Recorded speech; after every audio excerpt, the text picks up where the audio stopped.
Hi, welcome to Just Show Up video blog.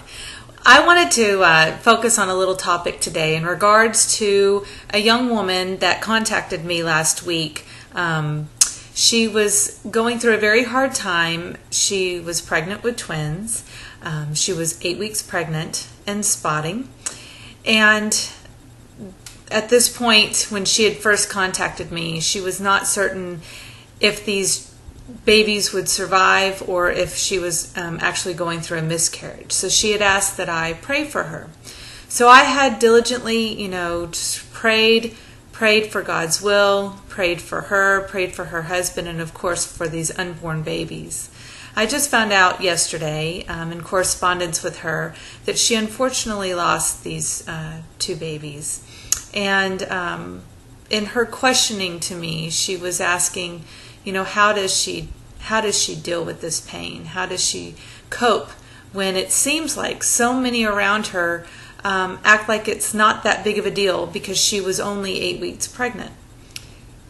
And my response to her was not to listen, obviously, to what these other people or how they are responding to her, but instead to recognize that these are her babies. And thankfully, when she did contact me to let me know, unfortunately, the fate of her children, that she had named them, and so her and her husband had prayed about the names, had given them names, and I said that was exactly the first step that I would have done, because this was and are her children.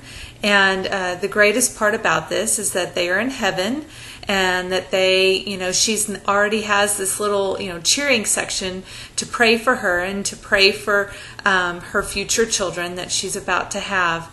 But one of the ways in which I felt called to comfort her, and I just wanted to share this today, because I think so many of us, especially the young women who are getting pregnant and starting out with their families, or even for those of us that have had miscarriages in the past, and maybe we never thought about doing this before, but oftentimes because it happens so much that the world doesn't acknowledge these miscarriages as babies and as your children. And so I think the first thing to do is to name them and acknowledge that they are your children, and that this is a loss. And I told her, you are suffering through grief, and that you need to go through these stages of grief and allow yourself that time to go through this grief, regardless of what the people say around you.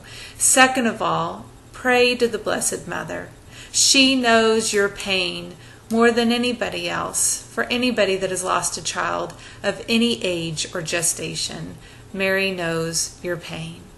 So pray to the Blessed Mother to pray for you and to help you overcome this grief and this sadness. Unfortunately, there's not much more we can do to replace that ache, and thankfully this young woman, I'm certain, will continue, and she will have a great, wonderful, hopefully big family that she can, rejoice with and have joy in. But the greatest thing is knowing that she also has these two little babies watching over her and her husband and her future family. And so I just wanted to offer this for you today. Just if you have friends that might be going through this, or if you're going through it yourself, remember that we're always a community, whether it's here on earth or in heaven, and we're all praying for one another. Thank you, and have a blessed day.